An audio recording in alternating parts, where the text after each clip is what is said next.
Good afternoon, everybody. So 28 years ago, that pains me to say, 28 years ago, quite by accident, I walked through the doors of a company called Quantum Computer Services, which became America Online. And it was from that vantage point that I saw the dramatic and profound changes that new technology can bring to marketplaces, and how the companies that embrace it can do well, and the companies that don't do so well. So it was no accident that 2 years ago I walked through the doors of Sentient Technologies, because I felt strongly then, and more strongly now, that AI is going to have an even more profound effect on the marketplace.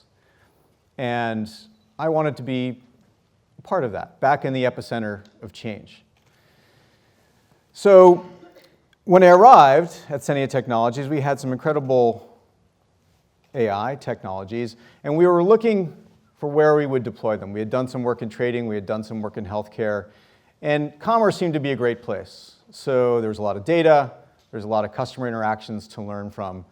So we set out to create what we call intelligent commerce systems. And the first thing we did was to look at what's going on in the market. What are the big problems to solve for all of you, for commerce, for consumers? And the first thing that comes to mind is the customer experience, right? It's more important to the customer, their experience, than price, than brand, and potentially even product.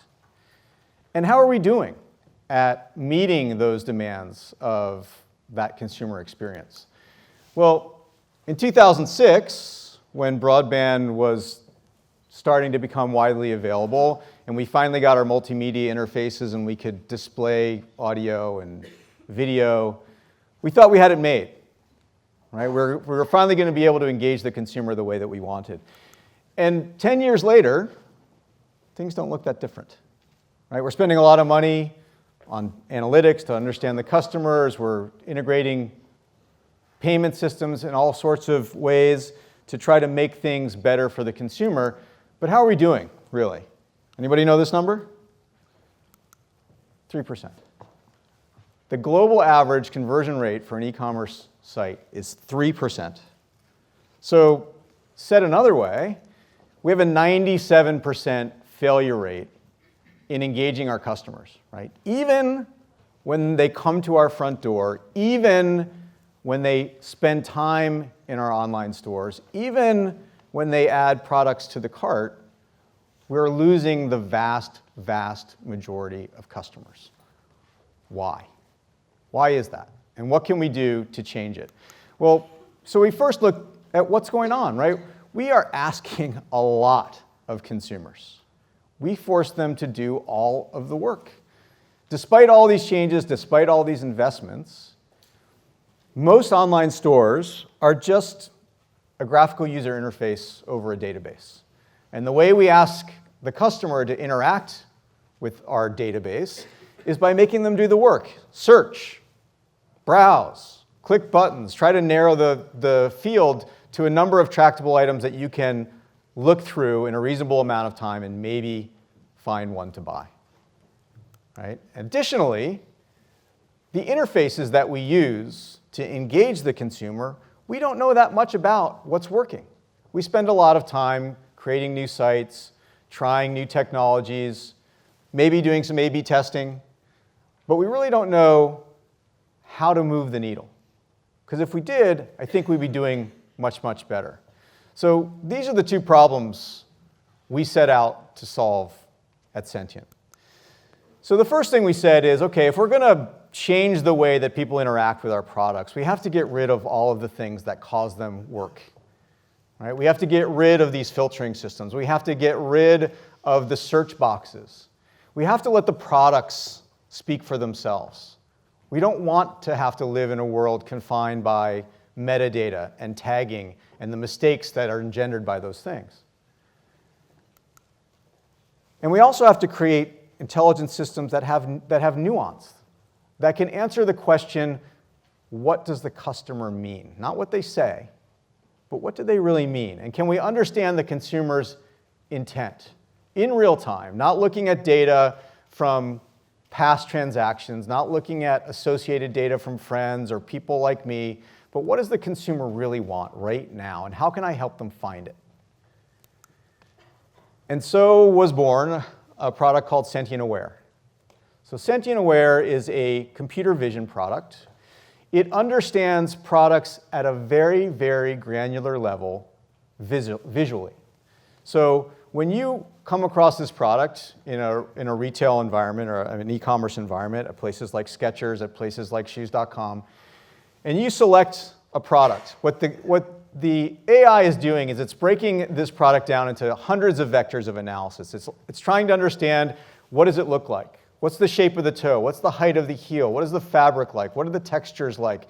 What are the embellishments, right? Buckles and laces and fringe and all the things, the subtle things, sometimes subtle, that attract us to the products we buy.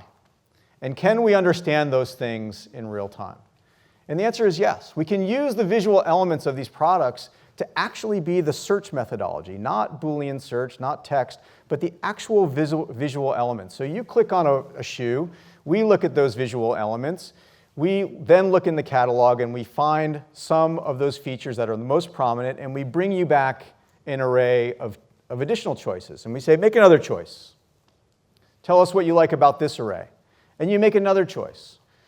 And now we're learning. Now we're starting to understand what you like about the objects that you're interacting with, what the features are that you like. And through the course of a few clicks or a few taps, I can get you very, very close to the products that you are interested in that have a high density of the features that you like.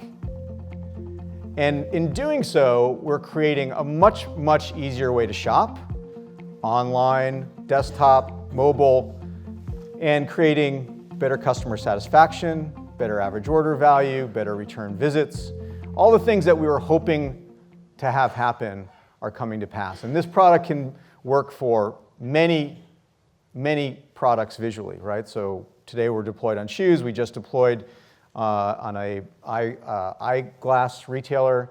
But anything that can be shopped for visually and has unique visual elements, like clothes, like handbags, like light fixtures, like furniture, all of those things have subtle differences visually that can be discovered this way. So that's Sentient Aware. And that was the answer to the first question. The answer to the second question, how do we get better at understanding how to present information to the consumer? What do we know, really, about what drives the customer from our front door to our cash register? Is it the headline? Is it the button? Is it the button color? Is it the placement? The truth is, there's not a lot of information. Maybe you have a testing culture, maybe you don't. I can tell you that I've launched hundreds of websites, and over that time period, we did a lot of site redesigning. And it wasn't because we had a lot of information about what to redesign, it was just because it wasn't working, and we didn't understand why. So instead of A/B testing, we set out to use the concept of evolution and a discipline called evolutionary computation, which Sentient is one of the world leaders in, to create a system that allows you to test thousands of ideas at the same time. So instead of saying, I want to test this page versus that, or this button color versus that, we say, try everything that you want. Try 10 headlines and 5 button colors and 6 photos or the absence of a photo. Move things around. And then let the AI work out what works and what doesn't. And the effects and the results are profound. We're not seeing basis point improvements. We're seeing double-digit and sometimes triple-digit % improvements in the engagement and ultimately the conversion of these customers. And conversion can mean whatever it means for your business. It can mean buying something. It could mean putting your name on a list. It could mean clicking on an article in Wired magazine. Whatever that conversion event is, we can optimize towards it. And we can optimize towards it not only on a single page, we can optimize to it across a multi-page funnel, so we can understand what on the first page will create the best effect to get somebody through the checkout. We can even begin to think about how we can make an advertisement part of the funnel, right? You're doing advertising. How does the messaging that you do impact what's going on with your website and ultimately getting people to convert? So in application, this is what's going on. The consumer is seeing one version and one version only of the site, but each consumer is coming in is seeing different variants of the site. And over time, we are literally evolving the best formulation of elements that you give us, it's your ideas, to get the best possible result from those elements. And it can also, using neural networks, begin to understand the cohorts in your traffic. So not things that as a marketing people we set up and say, well, 18 to 25s are going to respond to this, and 26 through 49s are going to respond to that, and this demographic and that demographic. It's quite possible that the cohorts in your traffic are much different than you surmise. Maybe what's important is the time of day that they come, or the day of the week, or the device that they have, or some combination of those things. The nuances of that are very difficult, but for the AI, it's not. And the AI can find those cohorts, and it can literally evolve a different screen for those cohorts. So the success of this product is actually, for the first time in my career, the ability to have an intelligent system underneath your website. So it's not an A/B testing product. It's an optimizer, constantly on, constantly running, constantly optimizing your site. You can add new ideas on the fly. If your traffic changes, let's say you buy new advertising, and something about that traffic is different than the normal traffic. If that traffic is responding to different messaging, the site will begin to evolve. The site will change in order to get the best possible outcome.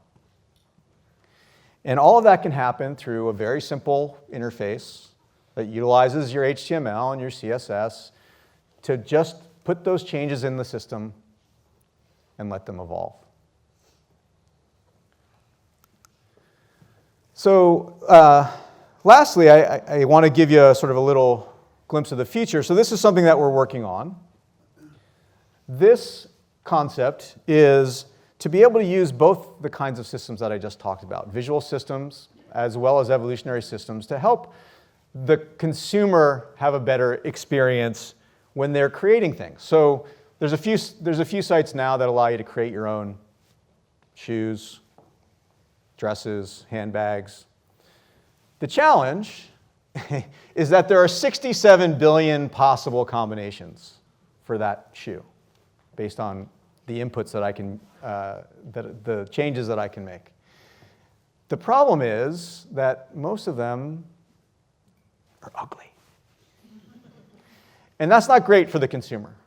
It's also not great for the brand, right? The brand doesn't want, Nike doesn't want a logo running around on a really ugly shoe, and you don't want to have put 30 minutes into the development of a shoe and go, gosh darn it, that is really ugly. I just wasted a whole bunch of time. So we can use the elements of what we're talking about to assist the customer. So as they make choices, we're learning about those choices. We're also understanding what's on brand, what is good looking and what isn't, and assist the customer through the process of creating shoes and having a successful outcome for both the consumer and the merchant so that they have something that's on brand that they can be proud of. The consumer has something that looks good that they can be proud of, and there's a transaction, which is what we all want. So I guess in closing, I mean, the goal of all of this is to obviously change customers' behavior and start to attack that 97% failure rate and turn customers from these unhappy and confused customers to folks that are happy and transacting and want to come back and work with you and buy from you over and over. So I guess in closing, what I'd say is we talk a lot, and I've heard a lot of talk about AI in the future, and AI is coming. AI is here. You interact with it every day. And given the lesson of history, the sooner that you adopt these capabilities and the sooner that you embrace them, the more likely that you are to be the winner. Thank you.